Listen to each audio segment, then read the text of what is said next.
Sup guys, Boresight here. I hope you're well, because I sure as hell ain't. Feels like I've seriously been bent over and fucked by EA once again.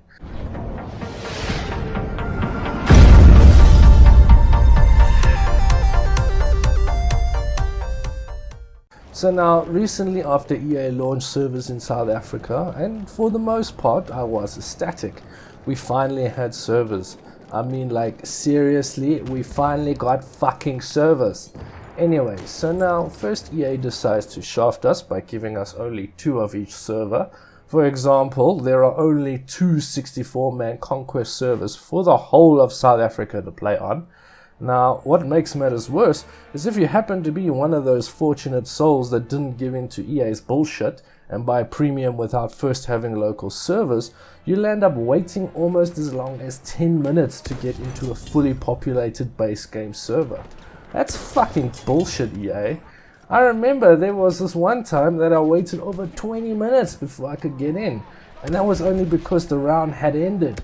Yet I digress. So we got our servers and I temporarily fell in love with this game all over again.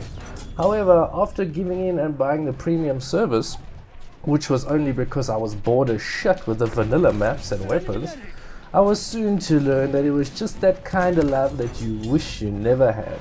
I've logged in multiple times after the premium early access went live, and it's almost impossible to find a populated server at any time before 5 PM.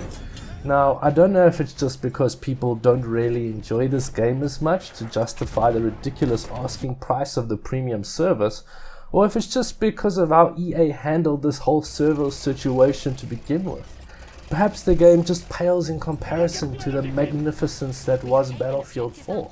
So people would rather just play that instead. Whatever your reasons are, I respect your decision. However, personally, I think BF4 is still by far the superior game, and I'll continue to play it until the numerous remaining servers go offline. Since there are only 2 new official premium early access servers for Conquest to play on, and there still isn't any additional server rental capacity, so please don't get your hopes up, I found myself sitting in that fucking 10-minute queue all over again. I really hope that this shit doesn't get worse. I mean, it's already virtually impossible to find a populated game of operations in South Africa. Now EA goes and splits the player base with this madly expensive DLC. I really want to be the optimist, but I just don't know how long this is going to last. I mean, just look at the PC player base history. When the game launched, there was just under 121,000 people playing, and compared to the current peak, there's only 48,941 concurrent players within the last 24 hours. This is fucking concerning. The game only released like 5 months ago, and there has already been a massive, substantial drop in the player base. Now, fair enough, I don't think that it is as bad as, say, Tom Clancy's The Division was, but it's still substantial. Point is, I recently bought the premium service and I'm already worried as to how long I'll be able to play the maps for locally. I know that I'll almost always be able to join an international server with a sky-high ping, but this shit shouldn't be something that you should have to deal with when purchasing a AAA title. Now, I'm not going to sit here and try to understand why the console player base is still so healthy and the PC player base isn't.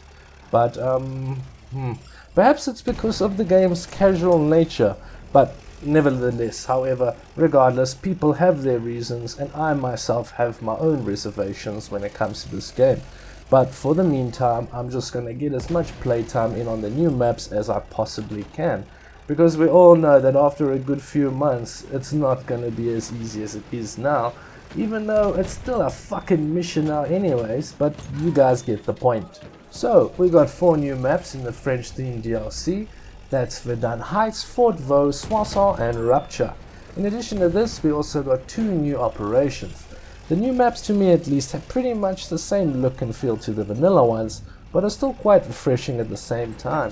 Now, perhaps it's just because we've been waiting forever and a fucking day for the new DLC to be released, but whatever.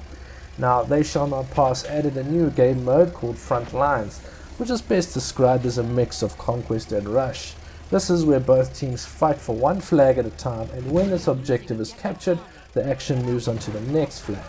We've also seen the addition of the Char 2C, which acts as the new behemoth. The Char 2C was a French super heavy tank developed during the First World War. However, it was not deployed until after the war and was the largest operational tank ever made. We've also seen the inclusion of the Saint-Chamond tank, which was the second French heavy tank of the First World War, with 400 manufactured from April 1917 to July 1918. Although not a heavy tank by the present day definition, it is generally accepted and described as such in accounts of early tank development. A new elite class called the Trench Raider has also been included. His club can instantly kill an enemy within striking distance without a long killing animation, allowing for fast and brutal gameplay.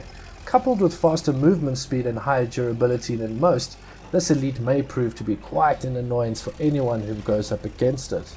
The Trench Raider also carries a medical crate for healing, smoke grenades, a number 3 revolver and 3 frag grenades. In addition to the new class, there are 6 new primary weapons. That's the Ribber Roller 1918, the RSC 1917, the Lebel Model 1886, the Shoshat, the Shogun Inertial, and the MLE 1903 Extended Pistol.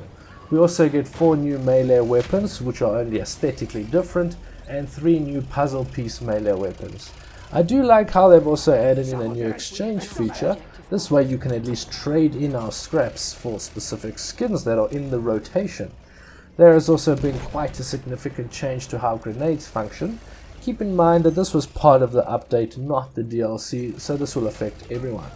Firstly, you will no longer have to worry about resupplying your grenades from ammo crates.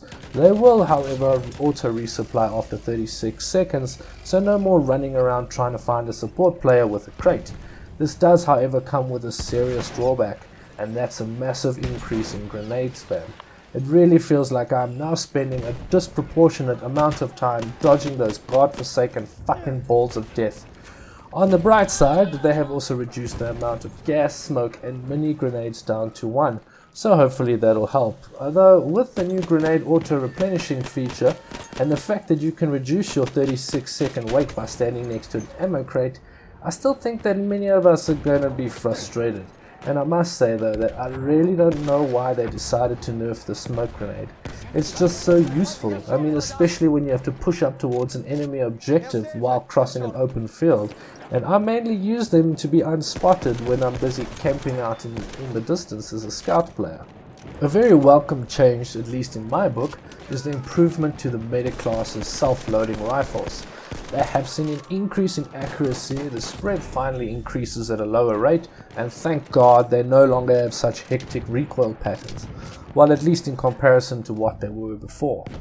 Anyways guys, that's me done for today. So what do you guys think? Have you had a go at the DLC or not?